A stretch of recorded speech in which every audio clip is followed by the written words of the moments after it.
Hola chicos, espero que se encuentren muy bien, que todo esté muy bien y vamos ya entonces a hablar de la última parte del ambiente físico. Después de haber hablado de clima, después de haber hablado de ambientes acuáticos, vamos a hacer entonces la última parte de ambiente terrestre. Entonces aquí podemos pensar, si hablamos de ambiente terrestre, lo primero que se nos viene a la cabeza va a ser que un elemento típico, ¿cierto?, de los ambientes terrestres es la vegetación que lo caracteriza. Entonces, dependiendo, digamos, de esa clasificación que nosotros podamos hacer de los ambientes terrestres, podemos, digámoslo así, pensar inmediatamente que la vegetación es un elemento fundamental, una característica fundamental de estos ambientes terrestres. Entonces, relacionemos, por ejemplo, la vegetación y vayamos un poco más allá. Entonces, el tipo de vegetación, por ejemplo, va a también darnos una idea de los otros organismos que podemos encontrar acá, ahí en el ambiente en que estemos haciendo referencia. Entonces podemos hablar de los animales que dependen de esa vegetación o las asociaciones que pueden existir ahí y que pueden determinar unas características fundamentales y básicas sobre los elementos típicos de este ambiente. Entonces, si nosotros hacemos digamos, una referencia fundamental, ya que estamos hablando de vegetación, podemos, digamos, relacionar que la vegetación característica de los ambientes terrestres van a obviamente reflejar las condiciones del clima o el tipo de suelo. Ya vamos a hablar un poquito sobre eso de cuando hacemos referencia al suelo. El clima lo tratamos pues en la primera clase. Entonces, obviamente no es lo mismo pensar en un desierto, en una sabana, en un bosque, en una tundra, en un bosque característico digamos, un bosque digamos, de pino, ¿cierto? Entonces, esas características de esas condiciones, de ese tipo de vegetación, van a dar una idea del tipo de suelo, que es un elemento fundamental, y va a ser también, te va a dar una idea del tipo de clima que puedas encontrar. Y vamos, más adelante nos vamos a dar cuenta de eso, que efectivamente eso tiene mucha relación. Entonces, si nosotros hablamos, digamos, de las condiciones imperantes que encontramos en los ambientes terrestres, que son muy distintas, por ejemplo, en los ambientes acuáticos, definitivamente en los ambientes terrestres vamos a encontrar esa, digamos, esa barrera o esa imposición que pone el ambiente terrestre con respecto a la pérdida de agua, ¿cierto? Entonces, ya habíamos hablado del principio que los organismos, la vida está compuesta principalmente por agua, que es un elemento fundamental, ¿cierto?, para la vida, y que en un ambiente terrestre se impone a toda costa perder, digámoslo así, la mínima cantidad de agua posible. Entonces, ese es un elemento fundamental de la vida en ambientes terrestres. Entonces, evitar, pues, a toda costa la vegetación. Entonces, mantener un balance de agua, ¿cierto? Evitar esas pérdidas significativas es lo que ha permitido, digámoslo así, que los organismos que colonizaron esos ambientes terrestres pues hayan sido exitosos y eso fue un elemento fundamental para la vida, no solamente en el caso, por ejemplo, de las plantas, sino que también los animales. Ya, digamos, en ese caso de las plantas, entonces podemos pensar que existen estructuras que ellas tienen para evitar la desecación y que eso es obviamente un elemento fundamental para que ellas puedan subsistir. Entonces tenemos, por ejemplo, estructuras que tienen ellas en sus hojas, como las cutículas de cera, que son, digamos, elementos fundamentales que van a evitar esa pérdida de agua. En las hojas, asimismo, podemos encontrar unas estructuras que se llaman estomas. Busquen por ahí, googleen estomas para que vean microfotografías de los estomas, para que vean que son esos poros, seguramente lo tocaron en su fisiología vegetal, tengo la seguridad, y digamos, esas estructuras que permiten el intercambio de gases, porque recordemos que las plantas al igual necesitan, digamos, hacer ese intercambio de gases en sus procesos de fotosíntesis y de respiración, y a la final en que se da ese intercambio de gases, entonces necesitan evitar, digamos, a toda costa la pérdida de agua. En el caso de los animales es evidente la referencia en ejemplos típicos, por ejemplo, en la necesidad que tienen los anfibios, por ejemplo, de estar en ambientes húmedos para poder, digamos, digamos, la característica de su fisiología permite, digamos, tener esas condiciones necesarias para evitar esa pérdida, ¿cierto?, significativa de agua y esa dependencia de esos ambientes húmedos. Entonces, eso es un elemento fundamental como una imposición, digámoslo así, de las condiciones que tienen los ambientes terrestres. Ya entonces, Esa misma imposición nos da a hacer comparaciones que pueden ser un poco medio extrañas, pero que dan mucha idea de los elementos fundamentales que tiene en la vida comparada, si comparamos ambientes acuáticos con ambientes terrestres. Entonces, en ambientes acuáticos tenemos, por ejemplo, algas que nos pueden, que su crecimiento nos recuerdan a los grandes bosques, ¿cierto? Entonces, en cierta proporción. Entonces vemos que las algas, por ejemplo, hay algas que de pronto se llaman y tienen ese nombre, bosques, los bosques de kelps o kelpos, creo que se llama, kelp, Kelps, creo que así se deletrea. Entonces miren acá en la izquierda cómo así desprevenidamente le puede uno recordar a un bosque frondoso. Entonces unas estructuras que crecen, digamos, en esta orientación en la columna de agua, ¿cierto? En los ambientes marinos, que nos recuerdan a los bosques, pero con una gran diferencia. Que, por ejemplo, estas algas, para tener ese crecimiento así en esa orientación, ¿verdad? Vertical, que se ve erguido, ¿cierto? Necesitan de unas estructuras como una especie como de bolsas, como de gases, como una especie de estructuras que tienen aire, que tienen, digamos, tienen la oportunidad como unos flotadores. Y esas estructuras en estas algas permiten, digámoslo así, que se mantengan erguidas por esas adaptaciones que ellas tienen, porque carecen de las estructuras, digamos, del armazón necesario, de un armazón necesario para poder, digámoslo así, mantenerse, digamos, como soporte, o sea, no tienen soporte. Entonces, hagamos una cosa, pues hagamos ahí, digamos, el análisis de la posibilidad que tuvieran, por ejemplo, estas algas de sobrevivir en un ambiente terrestre. No tienen la más mínima posibilidad. La razón fundamental es que, claro, carecen del armazón y la estructura necesaria para, pues, para soportar y para mantenerse, digamos, como se mantienen en la columna de agua. Entonces, los árboles en estructura que están lidiando pues con elementos que imponen el medio terrestre, como la gravedad, el tipo de suelo, el clima, obviamente el impacto de la radiación solar, ¿cierto? Todo eso obviamente impone una serie de adaptaciones necesarias para que permitan la vida en esos ambientes terrestres. Entonces, miren que aquí los árboles con su estructura leñosa, como les dije, el ejemplo de las hojas y las cubiertas de cera para evitar la desecación. Entonces, claro, entonces encontramos aquí ejemplos que tienen mucha relación con eso que yo les decía, que para hablar de los ambientes terrestres definitivamente nosotros podemos asociar que pensar así a vuelo de pájaro, cuál es la vegetación característica, cuál es el clima característico, cuál es el tipo de suelo, y ahí nosotros podemos agregar varios elementos, digámoslo así, paisajísticos para poder tener, digamos, una caracterización del ambiente terrestre en cuestión. Entonces, por ejemplo, existen varios investigadores que han tenido diferentes iniciativas. Aquí, por ejemplo, les muestro, no es necesario, digamos, aquí entrar en detalles, pero como una especie de clasificación, dependiendo del tipo de elevación, dependiendo del tipo de elevación, y digámoslo así, a través de una especie de gradiente o diferentes tipos digámoslo así, de lugares o dependiendo de unas características físicas o geográficas, se pueden, digamos, determinar qué tipo de vegetación nosotros podemos encontrar.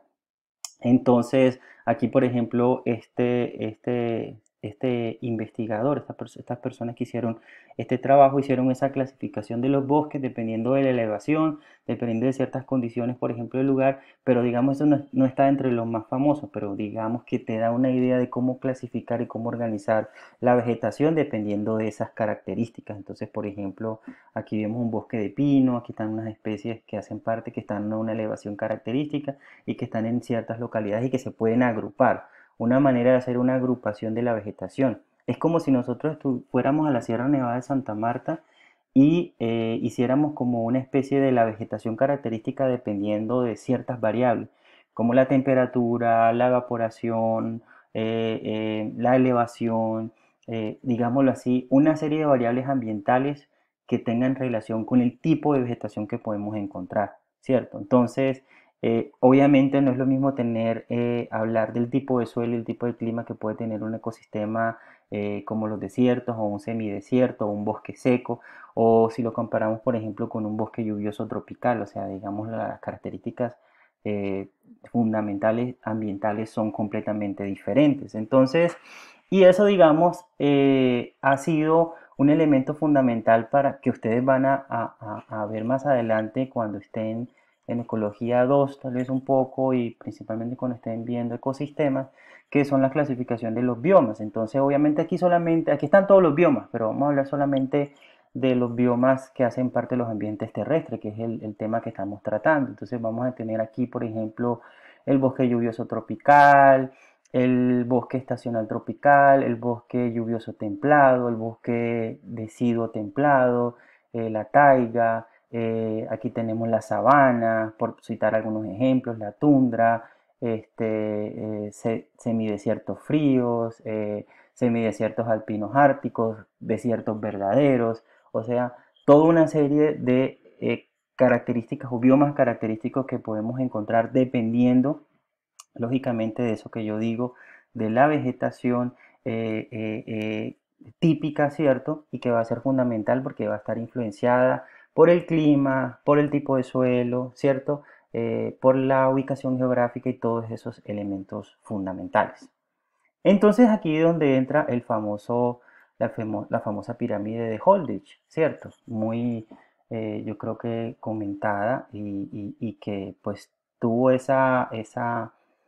digámoslo así, ese mérito de hace muchos años haber hecho esas relaciones ambientales con la vegetación típica que nosotros podemos encontrar según sea el caso. Entonces, Leslie Holdridge, que es el nombre del investigador, que creo que murió en el 99, si no estoy mal, digamos, se craneó esta pirámide donde hizo esta relación de estas variables ambientales con respecto a la vegetación característica que uno puede encontrar dependiendo de ciertas variables. Hubo un botánico muy influyente aquí de apellido Espinal que también hizo una adaptación de la pirámide de Holdridge para Colombia. Entonces de pronto el viernes en un chancecito le muestro un poquito la pirámide de Holdridge que adaptó Espinal aquí en Colombia. Entonces vamos entonces a tener aquí una serie de elementos fundamentales que hacen parte de ese promedio de Holmes. Vamos a pensar aquí, por ejemplo, la relación de la evapotranspiración potencial. Entonces vamos a tener evapotranspiración que tiene unos valores bajos y que se van incrementando conforme vamos a la base de la pirámide, como están viendo ustedes acá. Entonces, digámoslo así, tenemos que leer esta pirámide como si estuviéramos hablando de unos cinturones, ¿cierto? En unos rangos.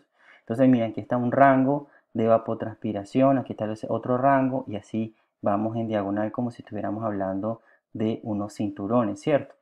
Esos cinturones de evapotranspiración, por ejemplo, lo podemos relacionar con las provincias de humedad que están aquí en la base de la pirámide.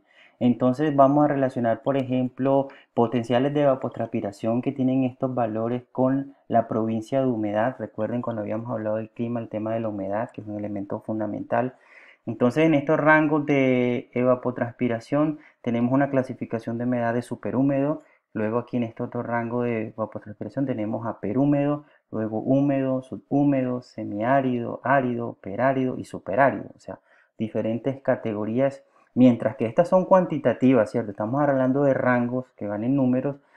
Lógicamente, aquí tenemos una clasificación completamente categórica, ¿cierto? Estamos hablando de unas categorías, de unas variables completamente discretas, porque aquí no hay nada cuantificado, aquí son provincias de humedad que tienen esas características, digamos, de categoría, ¿cierto?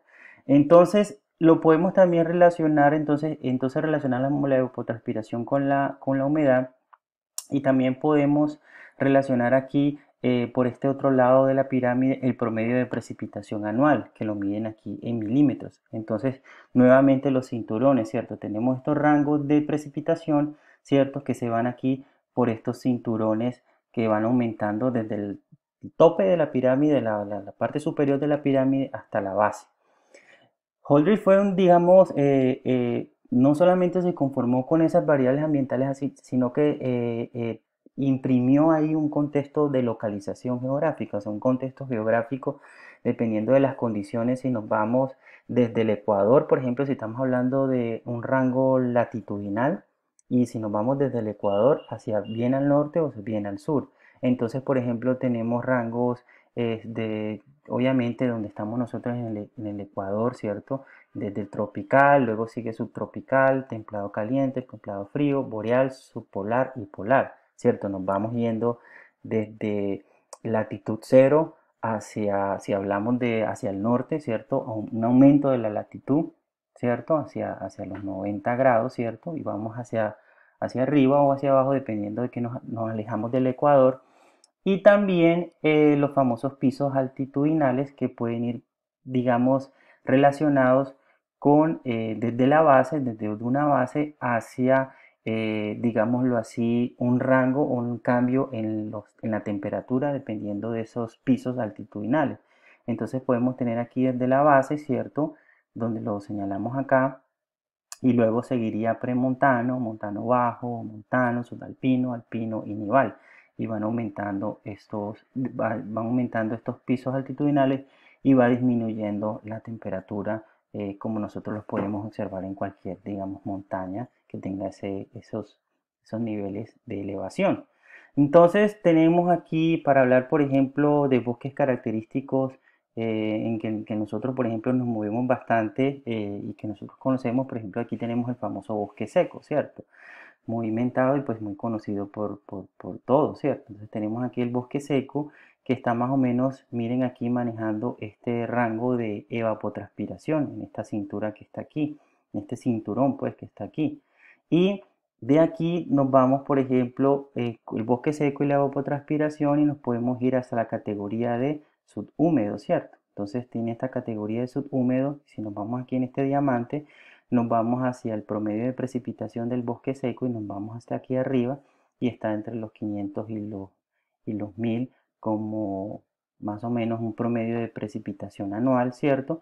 Y lo podemos encontrar, digamos, el bosque seco característico en una región latitudinal, lo podemos encontrar en esta zona, ¿cierto? Podemos encontrar aquí hasta la templada caliente, subtropical y tropical, ¿cierto? Entonces, estos son, digamos, la región latitudinal donde podemos encontrar el bosque seco, ¿cierto? Y en los niveles altitudinales los podemos encontrar desde aquí hasta, si de pronto un poco montano, montano bajo, premontano y la base. O sea, aquí hay otra categoría que es la base, va por debajo de premontano. Entonces, esa es la manera en que nosotros podemos básicamente categorizar, o sea, digamos, la vegetación característica en estas provincias de Holdridge, para poder hacer una relación fundamental entre la ubicación geográfica y estas variables ambientales que son fundamentales para determinar el tipo de vegetación. Entonces, vámonos, por ejemplo, a otro tipo digámoslo así, de provincia, o sea, de otro tipo de vegetación característica o de bosque característico. Tenemos aquí, por ejemplo, el desierto. Miren aquí tan fácil que se puede categorizar la relación. Tiene un alto potencial de evapotranspiración, el rango más alto, como ustedes ven aquí, 16 a 32, o este tipo de desierto, ¿verdad? Tiene este alto rango de potencial de evapotranspiración, es súper árido y está en un ecosistema tropical. Pero este desierto, por ejemplo, es un desierto muy distinto al que podemos encontrar, por ejemplo, en una región polar, ¿ya? Que sigue siendo, tiene la categoría de desierto, ¿verdad? Pero el potencial de evapotranspiración es completamente diferente, y el promedio de precipitación, digamos, se mantiene, porque igual se recuerden que vamos en el mismo cinturón, ¿verdad? Pero sí cambia el potencial de evapotranspiración, pero la región latitudinal cambia, y pues también podemos hablar de unas características fundamentales en cuanto a esa variación latitudinal. Entonces ahí ustedes pueden jugar y pueden aprovechar ahí, mientras están aquí en la clase, hacerle pausa al video y digamos así, mirar diferentes tipos de vegetación característica. Por ejemplo, el viernes les puedo preguntar la estepa, qué características tiene la estepa en cuanto a la pirámide de Holdridge. Le puedo preguntar a alguien por el bosque muy húmedo. Le puedo preguntar a alguien por el matorral desértico. ¿Ya? Le puedo preguntar a alguien por el bosque pluvial y así. Así que, digamos, hagan el ejercicio, pausen el video y busquen así qué características tienen cada una de las vegetaciones en la cual yo estoy haciendo mención. Listo, chicos. Entonces, vamos a entonces hablar de esa relación directa que existe. Tengo por acá que siento que me veo como medio oscuro, como medio opaco, no sé, hay un problema con la luz. No he podido cuadrar la luz, demasiada luz acá. Entonces, dicho esto, entonces vamos a hablar un poquito entonces de esa relación que existe entre la influencia de la cobertura vegetal con obviamente la distribución de la luz.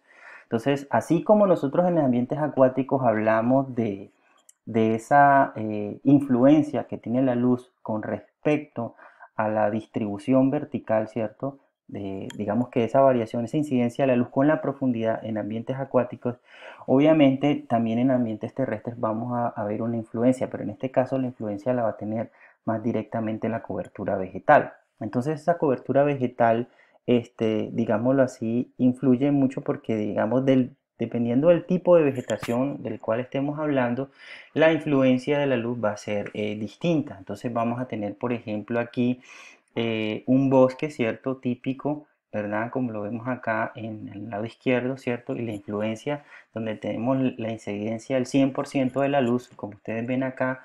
Y de esa 100% de incidencia de la luz vamos a tener un 10% que se refleja, ¿cierto? Recuerden que hay un porcentaje de la luz que es reflejada, que regresa, ¿cierto? Ese 10% desde el tope de lo que se llama de esa cobertura del dosel, ¿cierto?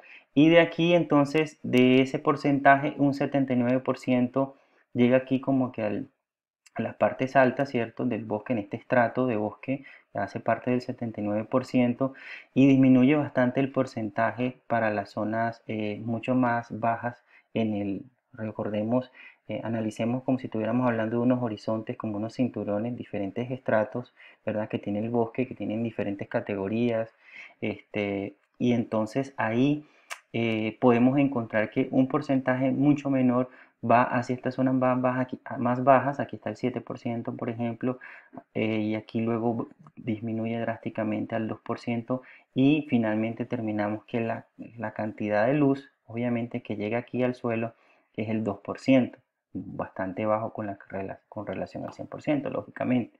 Entonces esto nos da una idea, obviamente, de la competencia que tienen las plantas por disponer de la luz, la competencia férrea que existe y que obviamente una planta que, digámoslo así, está germinando y que está, digámoslo así, tratando de hacerse un espacio, perdón, tratando de hacerse un espacio en este huequito, en este orificio que puede ver ahí, en ese claro que puede ver ahí, obviamente va a tener una serie de retos que impone esas condiciones que son fundamentales para la subsistencia, para el crecimiento.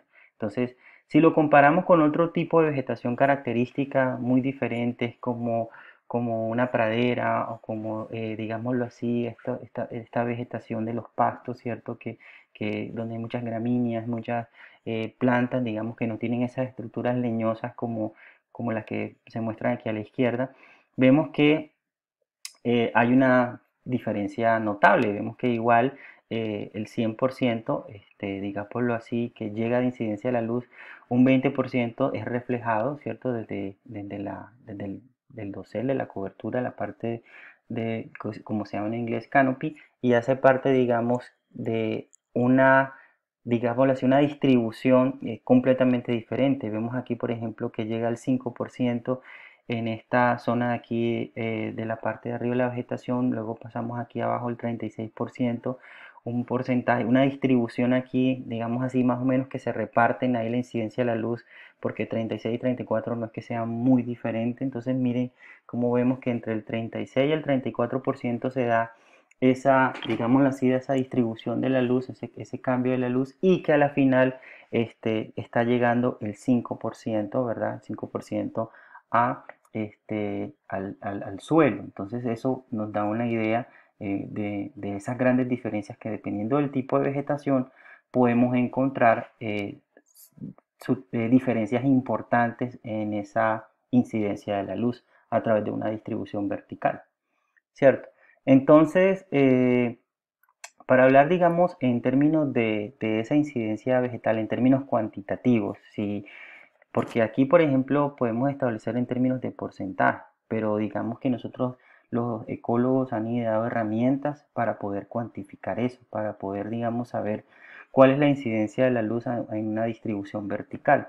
Y una herramienta para evaluar esa influencia de esa cobertura, de esa cobertura vegetal sobre que tiene la distribución vertical de la luz es a través de lo que se llama el área foliar, o sea, o el conocido índice de área foliar.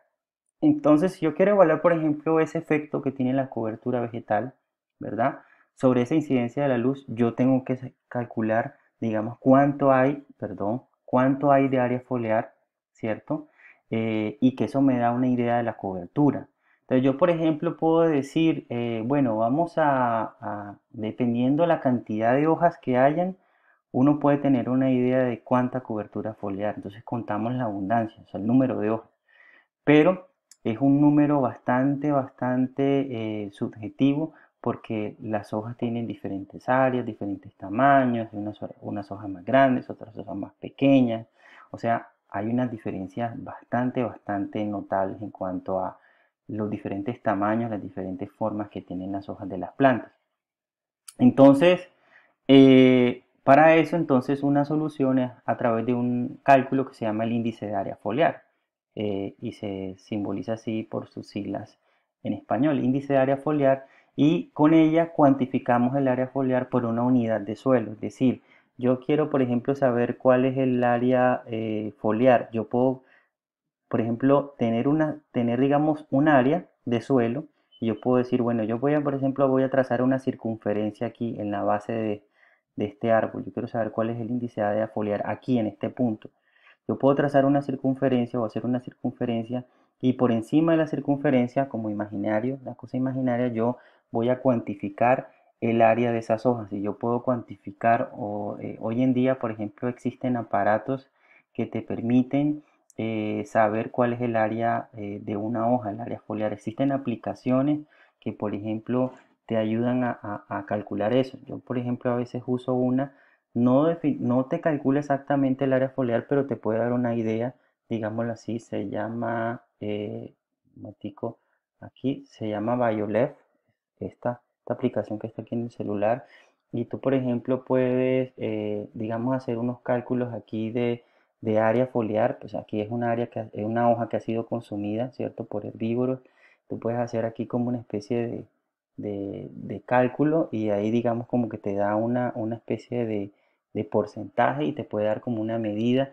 Y existen otras herramientas, aparatos, por ejemplo, que funcionan como unos escáneres y te da mediciones de área foliar. Entonces tú lo pasas como si fuera un escáner y hagan de cuenta, tiene una forma como si fuera de esos secadores de pelo que usan las mujeres. Entonces parece eso, pero es como un escáner y es un aparato que tú pasas la hoja, lo pasas por la hoja, o sea, como que se forma como una pinza, o sea, como si fuera plano, lo pasas por la hoja y lo vas moviendo así el aparato y ahí tú tienes un cálculo del área foliar de la hoja. O puedes utilizar métodos tradicionales como contar cuadrículas, como en geometría. Tú puedes en geometría saber el área de un objeto irregular, ¿cierto? Por contando cuadrículas, ¿cierto? Te da una estimación del área foliar. Entonces, esa área foliar tú la puedes medir en unas unidades como en metros cuadrados, por ejemplo, y lo divides por el área que tú hiciste en la circunferencia aquí del suelo, el área que tú tienes en el suelo que lo puedes estimar en metros cuadrados. Calculas el área ahí y haces esa división y con esa división ya tú tienes el índice de área foliar.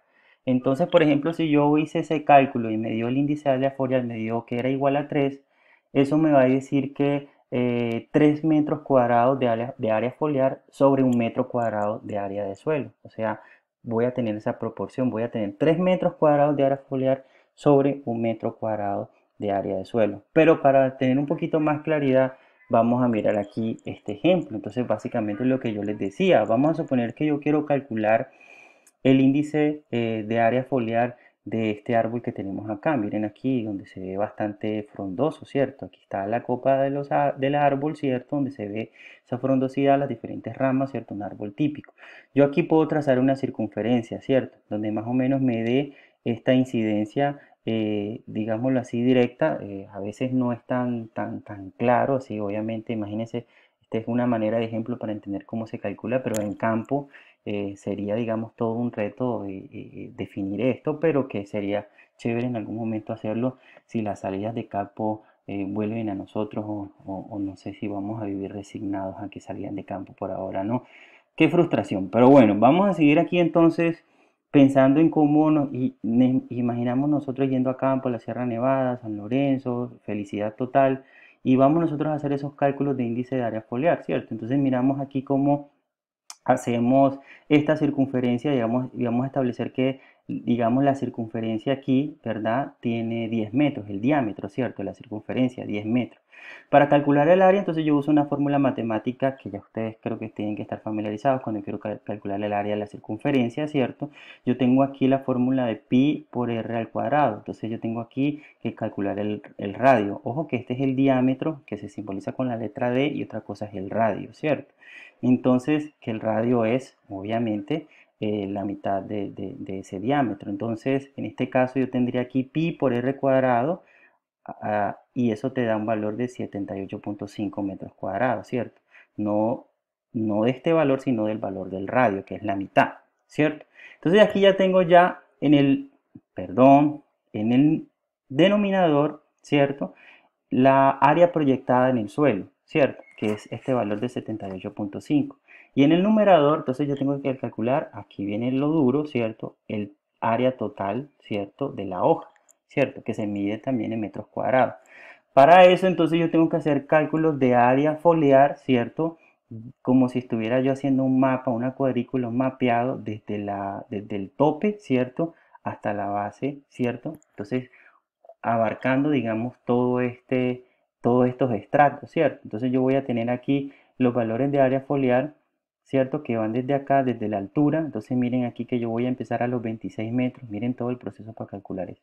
Desde los 26 metros, ¿cierto? Hasta los 24 y voy bajando voy hasta la base del árbol, ¿cierto? Obviamente aquí va a haber una reducción. Entonces, miren aquí donde tenemos estas áreas foliares, donde sumado todas estas áreas foliares yo voy a tener un valor de 315 metros cuadrados y eso ahí me va a tener una idea de lo que es el área foliar. Entonces yo al tener ese valor de área foliar, ¿cierto? Sobre el área del suelo voy a tener lo que se llama el índice de área foliar y este es el área total de las hojas en este árbol y aquí ya es el cálculo del índice de área foliar. Miren cómo obviamente podemos encontrar índices de área foliar obviamente bastante altos, esto varía, como estamos hablando de un índice, su rango va de 0 a 1. Entonces, ¿qué quiere decir?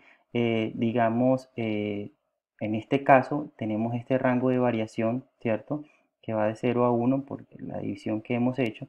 Entonces podemos establecer que estos valores tienen índices, digamos, cercanos a 1, o perdón, los valores de los índices cercanos a 1 te va a indicar que el índice de área foliar quiere decir que el área de la hoja, ¿cierto? La cobertura es bastante alta, ¿cierto? Entonces, esto te da una idea de que la incidencia de la luz ahí va a ser muy poca, ¿cierto?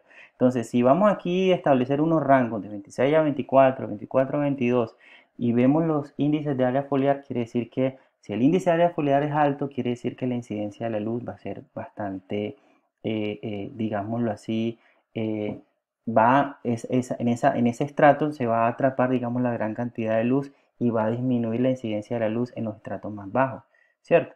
Entonces, vamos a tener índices de área foliar aquí bastante altos y luego obviamente una reducción conforme nosotros vamos disminuyendo en la altura del árbol. Y aquí se reducen notablemente los índices de área foliar a 0,75. Miren, aquí ya estrepitosamente cae de 0,35 a 0,25.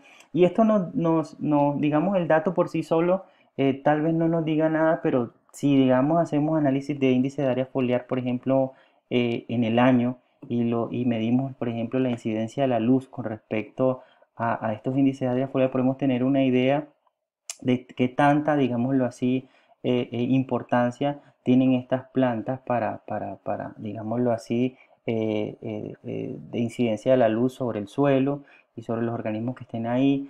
También así nos da una idea, por ejemplo, de la importancia que tienen que tiene la vegetación para el mantenimiento del clima o del microclima, si queremos ser más específicos. Entonces, es evidente, es bastante lógico pensar que en estos estratos altos, pues obviamente aquí se va a acaparar la mayor cantidad de incidencia de la luz y la disponibilidad de luz en los estratos más bajos va a ser muy poca, ¿cierto? Entonces eso ahí a la final nos da esa idea. Y aquí entonces nosotros vamos a, digámoslo así, hacer, digamos, una comparación.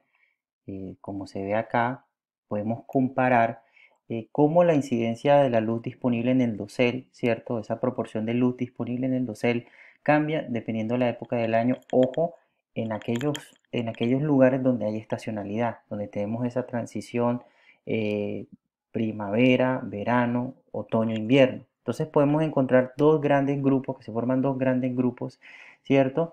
Desde la incidencia que tiene esa luz disponible en la altura, en los bosques, desde el suelo, ¿verdad? Desde el suelo hasta el top, esa parte superior, ¿cierto? Entonces ahí vamos a encontrar, por ejemplo, cómo la luz disponible es baja en el dosel, bastante baja, ¿cierto? En aquellos meses donde vamos a tener, por ejemplo, la transición primavera-verano, donde obviamente ahí están las hojas, están los árboles frondosos, están, digamos, toda la formación vegetal ahí, las hojas disponibles ahí para captar esa luz disponible que obviamente va a ir, es bastante, digamos, alta, pero va a ir disminuyendo conforme vamos desde la parte alta hacia la base. El perfil va a ser muy distinto si, por ejemplo, tratamos la luz y va a haber una mayor incidencia de la luz si hablamos, por ejemplo, donde pasamos de la transición de otoño a invierno, obviamente donde las plantas que tienen esas características que son deciduas, o sea, obviamente no incluimos en las plantas que están siempre verdes, ¿cierto? Ahí hay que tener una distinción, pero obviamente podemos pensar en esa transición de otoño a invierno donde se pierden las hojas, ¿verdad? Esa transición y la incidencia de la luz obviamente va a ser mucho mayor en el dosel, ¿cierto? De los bosques y que va a ir, digamos, disminuyendo. Entonces vamos a encontrar dos perfiles dependiendo de la época del año en estos tipos de bosques. Pero obviamente el perfil va a ser muy distinto si hablamos de los bosques tropicales y es lógico pensar que el comportamiento en el caso de los bosques tropicales va a ser, digamos, permanente a lo largo del año. Pues estamos hablando de cierta estabilidad que podemos encontrar en los bosques. Ahora, recuerden que yo les había hablado que para tener en cuenta, para hablar, digamos, de aspectos fundamentales del ambiente terrestre, tenemos que tener en cuenta el tipo de vegetación, tenemos que tener en cuenta asimismo el clima y también tenemos que tener en cuenta el tipo de suelo y que es una característica fundamental de los ambientes terrestres. Entonces, para que nosotros hagamos ahí el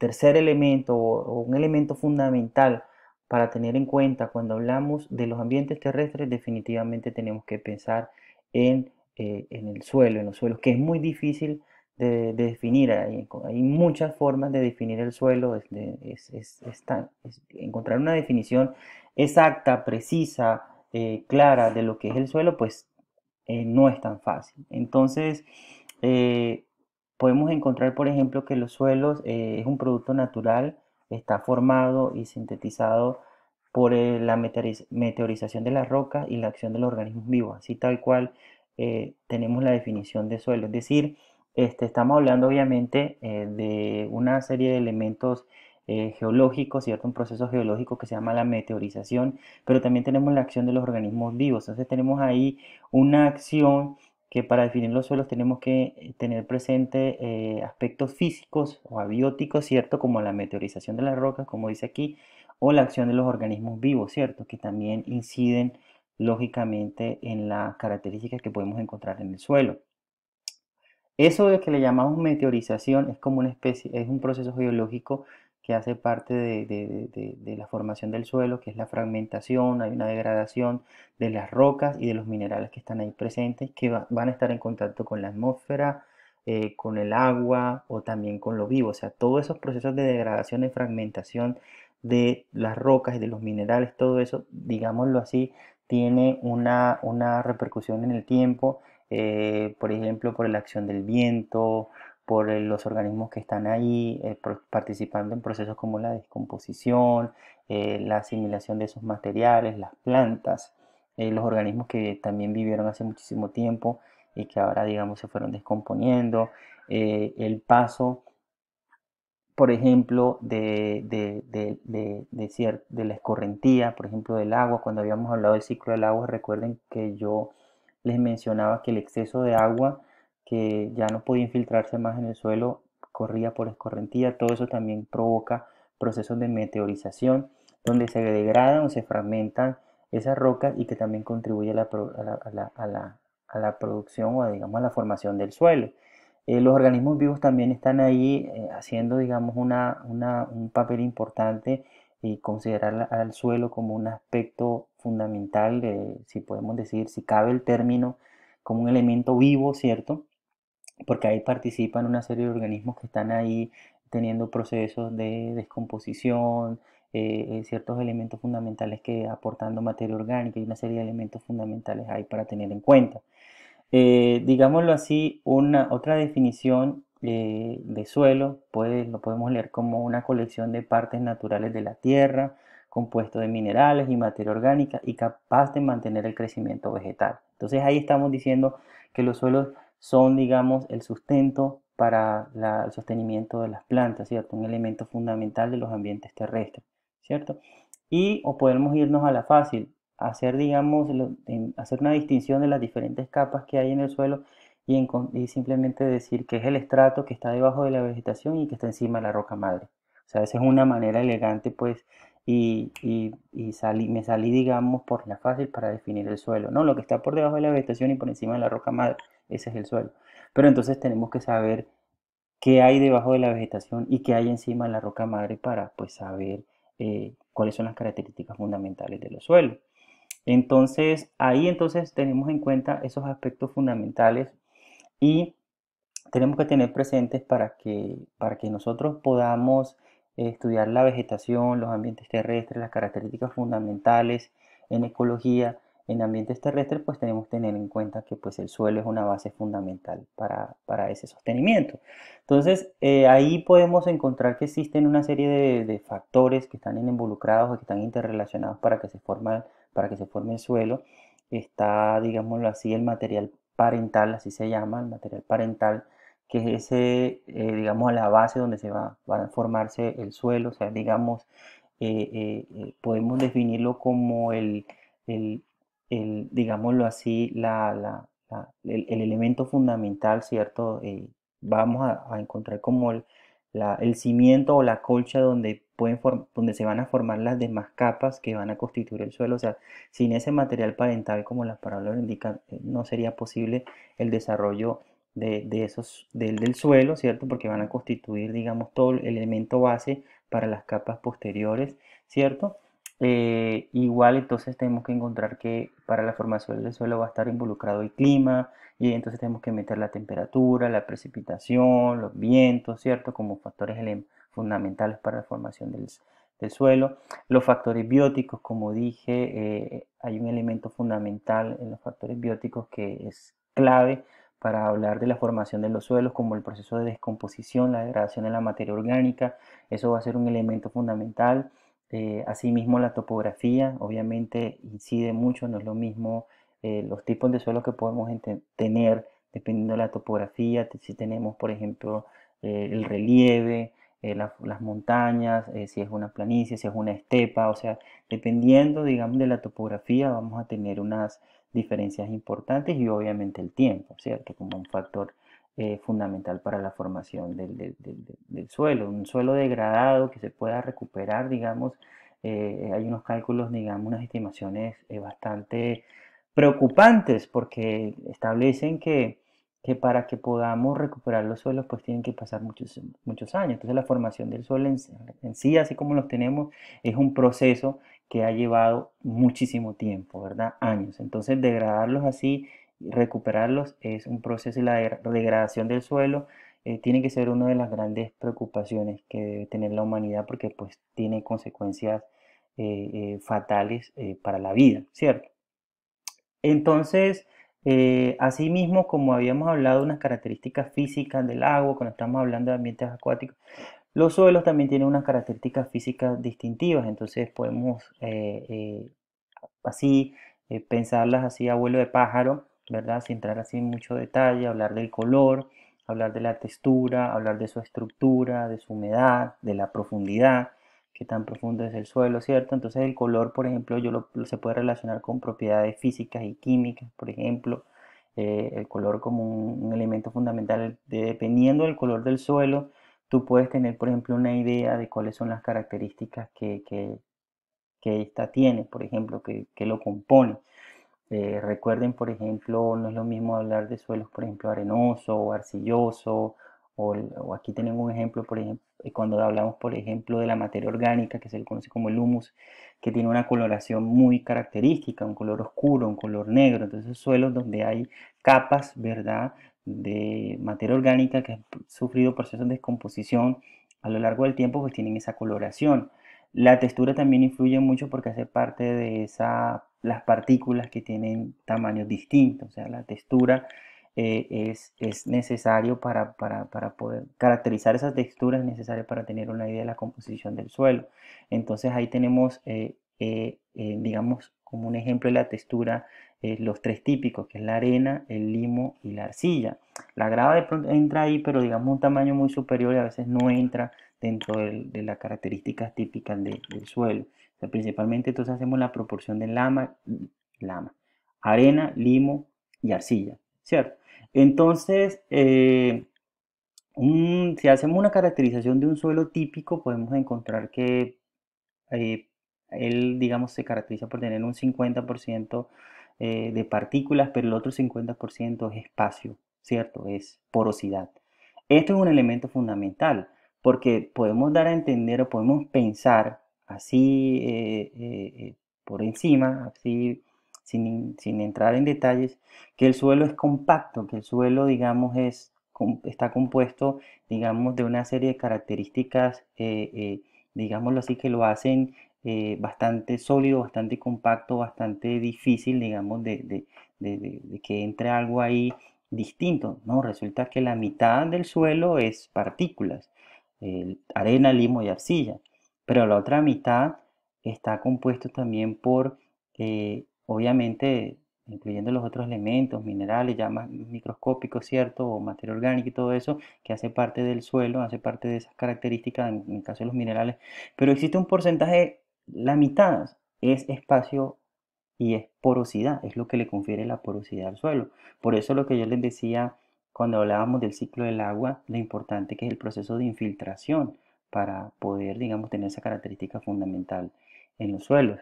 Hay que tener en cuenta también que en las propiedades físicas fundamentales está la estructura, está la humedad, o sea que está el agua disponible que está en el suelo, que es una característica importante, y la profundidad, ¿cierto? Las diferentes capas que podemos encontrar del suelo que son elementos fundamentales. Y aquí entonces tenemos una clasificación parecida al famoso triángulo de Holdridge, solo que aquí tenemos una clasificación de los tipos de suelo dependiendo, digámoslo así, del porcentaje de la partícula en la cual estemos hablando o que esté en cuestión. Aquí tenemos entonces los porcentajes de arcilla, ¿verdad? Que van aumentando desde la base hasta el tope, y el porcentaje de limo que van aumentando en el sentido contrario y el porcentaje de arena que va aumentando, ¿cierto? De derecha a izquierda. Entonces ahí, digamos, vamos a tener una clasificación dependiendo de esos porcentajes. Vamos a ver, por ejemplo, aquí, por decir algo, vamos a tener aquí una clasificación, por ejemplo, franco-arenoso. Este tipo de suelo franco-arenoso, para que, digamos, lo clasificamos, tenemos que encontrar, por ejemplo, que tenga un 60% de arena, como ustedes ven acá. Si subimos aquí en esta diagonal, vamos a encontrar aquí que para que sea franco-arenoso debe tener un 30% de limo y seguimos por acá, por este lado, debe tener más o menos un 10% de arcilla.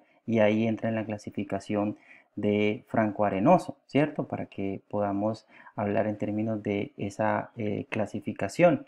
Y así funcionan con los demás espacios que tendremos acá. Entonces, así como yo hice esta clasificación de franco-arenoso, voy a preguntar también quién me ayuda para los porcentajes de franco-arcilloso, de franco-arcilloso limoso, de arcillo limoso y así las diferentes clasificaciones para que ustedes vayan jugando pues con este triángulo, ¿verdad? Entonces, como ustedes pueden ver acá, es claro que vamos a tener ahí unas diferentes clasificaciones, unas diferentes tipos de nombres que reciben dependiendo del estrato o horizonte del que le estemos hablando, que estemos haciendo en mención. Vamos a tener diferentes capas, diferentes niveles de organización, ¿verdad? Que tienen los suelos dependiendo de dónde estemos nosotros hablando, de la zona o el horizonte, el estrato o horizonte en el cual nosotros estemos hablando. Entonces vemos aquí que al hacer construcciones, cuando pasa una Caterpillar, ¿cierto?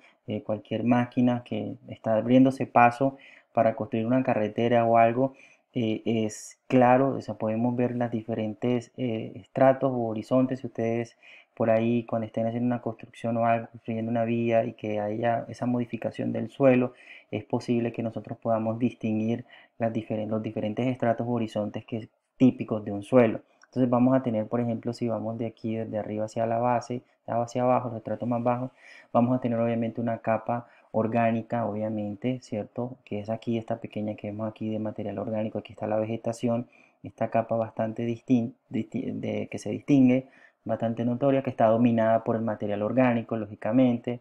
Ahí está material que está en descomposición o parcialmente en descomposición, ahí va a estar todo el material vegetal, todo lo que digamos podemos encontrar que es el proceso de descomposición del material vegetal, raíces, hojas, partes de las flores, de los frutos, todo eso va a estar ahí en ese pequeño estrato. Luego vamos a encontrar este otro horizonte aquí que es el horizonte A, donde es como que el tope del suelo, o sea, la parte superior ahí del suelo, donde está sustentándose otros procesos como lo que se conoce como el suelo mineral.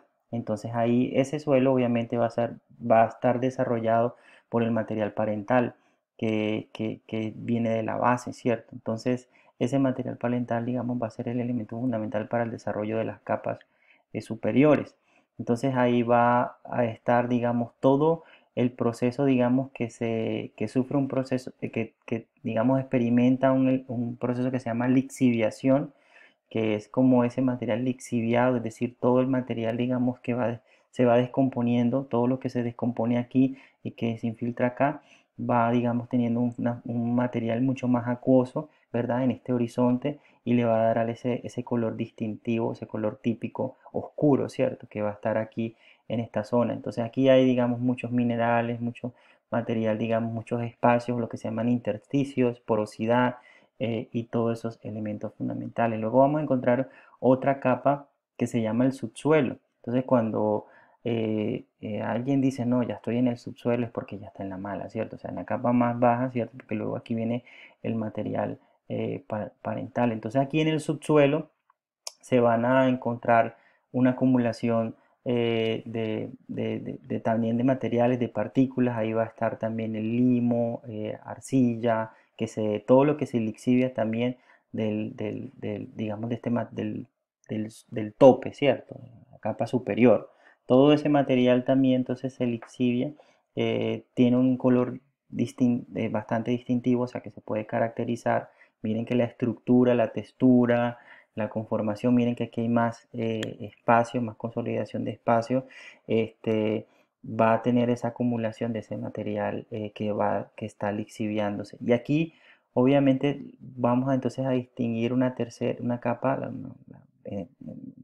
digamos la horizonte C, o más bien la cuarta capa, que es ese material que no se está, digamos, consolidado totalmente, pero que se deriva de ese material parental donde se desarrolla el suelo, o sea, la base. Entonces, aquí va a ser la estructura fundamental donde vamos a encontrar este horizonte, ¿cierto? Que es la cuarta capa, Es más, si uno de pronto es un poco más insidioso, puede incluso encontrar subdivisiones ahí. Pero digamos que aquí este es un material que no se consolida, que hace parte, que no se ha consolidado porque hace parte de esa derivación del material parental donde se ha desarrollado el suelo. Entonces, por encima del material parental, o sea, de ahí vamos a encontrar ese material no consolidado y de ahí va a venir el subsuelo, el suelo, digamos, top, y luego va a venir la capa orgánica y pues toda la vegetación. Así va a ser, digamos que los elementos típicos, los estratos típicos, donde vamos a encontrar la conformación de los suelos. Entonces, los suelos tienen una capacidad importante, o sea, es fundamental hablar del intercambio de iones, o sea, como estamos hablando de partículas, esas partículas pues tienen, como todo químico, pues están, que hacen parte del suelo, se disuelven en el agua y obviamente forman soluciones. Entonces, todo ese material, digámosle así, acuoso, o sea, toda esa parte que le confiere esa solución que están en el suelo, obviamente ahí hay nutrientes que están disueltos. Y esos nutrientes en el suelo obviamente son esenciales porque son los que son, es el material tomado por las plantas y que obviamente mantienen al suelo, están ahí en el suelo por un elemento fundamental que es la atracción de cargas opuestas de las partículas. Entonces ahí vamos a encontrar elementos fundamentales que van a ser muy importantes para poder hacer la caracterización de un suelo, porque esa simple atracción iónica, ¿verdad? De esas cargas, de esos iones, es esencial para la vida, es esencial para el mantenimiento de las plantas. Entonces, los nutrientes que están ahí disueltos, la atracción de esas cargas, de esas partículas, van a tener elementos a considerar para caracterizar los suelos. Entonces, vamos a encontrar en los suelos elementos fundamentales como cationes, ¿cierto? Recuerden que le habíamos hecho que son los iones que tienen carga positiva, entonces iones calcio, magnesio, amonio, y aquellos iones que son con carga negativa que se llaman iones. Entonces vamos a encontrar ahí el nitrato, sulfato, o sea, iones, digamos, que van a tener esa carga y que van a ser carga negativa y que van a ser fundamentales para el sostenimiento de la vida en los ambientes terrestres conformados por ese elemento fundamental que son los suelos. Ahí entonces vamos a encontrar el hecho de que esos iones que van a estar ahí por estar cargados tienen la capacidad, ¿cierto? O la habilidad de formar enlaces. Estamos hablando de cargas positivas por un lado, cargas negativas por otro lado. Obviamente, estos sitios que dependiendo de ese nivel de carga que se tenga, la capacidad de carga que se tenga, esos sitios con cargas positivas y negativas va a ser lo que se conoce como la capacidad de intercambio iónico. Y esa capacidad de intercambio iónico es fundamental porque va a determinar la misma capacidad que van a tener las plantas para poder asimilar los elementos que están en el suelo, que son el sustento pues fundamental para cómo es, para su subsistencia, para su vida, ¿cierto? Para el crecimiento. Entonces, si entramos en detalle, por ejemplo, en una planta, ¿cierto? Que tenemos aquí estamos aquí en este ejemplo y nos vamos microscópicamente, ¿cierto? Aumentando aquí el zoom, ¿cierto? Y no solamente nos vamos a la raíz, sino a los, digamos, esos famosos pelitos, ¿cierto? Digámoslo así, partículas o estructuras bastante finas que están en las raíces, ¿cierto? Que son esas radículas, esos, digamos, estructuras bastante diminutas que van así a estar en contacto, ¿cierto? Con los minerales. Entonces aquí tenemos la raíz y de la raíz, digamos ya en la parte, una estructura mucho más fina que van a tener como esos pelos radiculares, yo no sé, le pongo ese nombre, creo que se llaman así, ¿verdad? Por la traducción que hago aquí al inglés. Y que obviamente va a tener aquí este espacio que va a estar disponible aquí, que este es agua disponible para la planta. Entonces la planta va a requerir de esta agua. Va a tener también unos espacios de aire, o sea, no solamente no todo es agua, sino que también hay unas burbujas de aire ahí en esa interacción.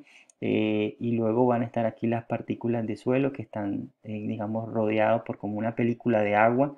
Entonces vamos a tener aquí una película acuosa, ¿cierto? Una película de agua y las partículas de suelo. Entonces le dimos zoom a la planta, le dimos zoom a la red, le dimos zoom a esos pelos radiculares ahí, ¿cierto? Le vamos a darle zoom entonces a este que está aquí, ¿cierto? Y nos vamos acá y vemos aquí, por ejemplo, la estructura de la planta donde tenemos ese pelo pues radicular aquí, ¿cierto? Tenemos la pared celular y tenemos aquí rodeado, ¿cierto? De esta película de agua y aquí está la partícula de suelo. Y miren, por ejemplo, cómo es interesante ver las plantas en su proceso, digámoslo así, de interacción, de intercambio, ¿cierto? Con gases disueltos en el agua, como les había dicho en la clase de ambientes acuáticos, de CO2, que al entrar en contacto con el agua, pues forman esta asociación, digamos, en esta ecuación se forma el famoso ácido carbónico. Ese ácido carbónico, pues obviamente es fundamental porque pues incide en la formación del ion bicarbonato, ¿cierto? Como que lo vemos acá, y que se puede, digamos, asociar con los protones que están ahí disponibles y que, digamos, dependen esa disponibilidad de esos protones para poder asociarse con estas cargas negativas donde están las partículas de suelo. Entonces estas partículas de suelo que tienen esta carga negativa establecen unas asociaciones con estos iones o estos cationes, ¿cierto? Que tienen estas cargas positivas, ¿cierto? Entonces está el ion, el potasio, el calcio, el magnesio, ¿cierto? Que van a ser fundamentales para diferentes procesos en las plantas. Entonces, vemos ahí esa dependencia fundamental que existe en ese intercambio iónico, ¿verdad? Esa capacidad de intercambio iónico para la supervivencia, para el crecimiento de las plantas. Entonces ahí vamos a tener un ejemplo bastante importante, bastante necesario para poder establecer esto que nosotros le llamamos la capacidad de intercambio iónico. Entonces, para, digamos, ya finalizar, simplemente hay que decirles que a nivel a nivel global, o sea, si hacemos un mapa de clasificación de los suelos a nivel digamos así, geográfico de diferentes partes del planeta, vamos a encontrar que existen diferentes tipos de suelos dependiendo de la región geográfica que estemos hablando en cuestión, porque definitivamente esas variaciones geográficas obviamente tienen unas repercusiones distintas porque el clima es distinto, digámoslo así, la vegetación es distinta, los procesos geológicos que se dan han sido distintos, o sea, no es uniforme, o sea, no vamos a encontrar el mismo tipo de suelo, digámoslo así, distribuido alrededor del mundo, o sea, a nivel, digamos, del ambiente terrestre, los tipos de suelo cambian significativamente dependiendo de la región y de los procesos geológicos que estemos hablando, que estén en mención. Entonces, hay diferentes nombres dependiendo de esas características, ¿verdad? Entonces, tenemos, por ejemplo, varios nombres como aridisol, vertisol, insectisol, molisol, o sea, diferentes nombres dependiendo de las características que estén presentando la formación de esos suelos. Por ejemplo, insectisol dice aquí que son suelos jóvenes que están más desarrollados que los gentisol, obviamente son muchos más, digámoslo así, no tan profundos, de desarrollo moderado de los horizontes, o sea, con diferentes características. Los gentisol, por ejemplo, dice que son suelos inmaduros que carecen de un desarrollo vertical de los horizontes y que están asociados con depósitos, sedimentos, o sea, depositados recientemente. Entonces tienen unas características diferentes dependiendo de los procesos geológicos que estemos teniendo en cuestión del cual estemos hablando. Por ejemplo, uno de los que hace que digamos, nosotros tenemos que estar más familiarizados porque son los suelos que tenemos acá pues en el trópico, son por ejemplo por ejemplo el oxisol, que está, digámoslo así, son suelos que han sufrido procesos de meteorización bastante altos, bastante significativos, con, digamos, unas características, digámoslo así, fundamentales en cuanto a sus características físicas, ¿verdad? Y muchas veces en algunas ocasiones se encuentran, por ejemplo, humus, que es el material orgánico en decomposición, y con, digámoslo así, diferentes coloraciones como el rojo, el amarillo, el gris, ¿cierto? Y que usualmente se encuentran en el trópico o en el subtrópico, ¿cierto? Y ahí tenemos ese tipo de suelo. Entonces, dependiendo del tipo de suelo, vamos a tener diferentes procesos biológicos, diferentes procesos bióticos, y tiene también una idea de la vegetación característica que podemos encontrar en esos suelos, ¿cierto? Y aquí tenemos el mapa mundial, ¿cierto? De distribución de esos tipos de suelos dependiendo de la región donde estemos hablando en cuestión. Entonces, miren, por ejemplo, obviamente si estamos hablando de ambientes donde no hay solo hielo, vamos a tener este tipo, ¿cierto? De suelo, pero vamos a tener aquí, si nos vamos nosotros hacia donde estamos nosotros, ahí yo creo que se puede, digamos así, distinguir este tipo de suelo que habíamos encontrado que se llama oxisol, pero por ahí de pronto en detalle no se ve porque está bastante, digamos, la resolución ahí de pronto, pero no se preocupen porque igual ahí también se ve un poco como en rojo los alfisols, que de pronto por acá son bastante notorios, alcanzo a ver aquí en rojo, pero bueno, igual no se preocupen porque aquí les tengo un mapa de los suelos de Colombia que no tengan presentes, porfa, que creo que estos dos mapas no utilizan la misma coloración, no se vayan a confundir. Este utiliza colores distintos o no, o sí. Por ejemplo, Alfisol está aquí en rojo y aquí Alfisol no está en rojo, ¿sí ven? Entonces, ojo ahí con ese, no se vayan a confundir. Entonces, miren aquí en rojo los oxisols, ¿cierto? Oxisol, y que es un elemento característico, por ejemplo, en los suelos de Colombia, lo tenemos aquí en la región amazónica, ¿cierto? Tenemos por acá en el Pacífico, hacia el Pacífico, y nosotros, ¿qué tipo de suelo tenemos nosotros aquí? Tarea para el viernes. Aquí tenemos a la Sierra Nevada, ¿cierto? Que tiene una formación de suelo completamente distinta, ¿cierto? Al resto de aquí de la región Caribe, ¿cierto? Aquí vemos el desierto de la Guajira, donde vemos, por ejemplo, otro tipo de suelo y que podemos tener características distintas dependiendo de los suelos que podemos encontrar, dependiendo de la región en la cual eh, estemos haciendo mención, ¿verdad?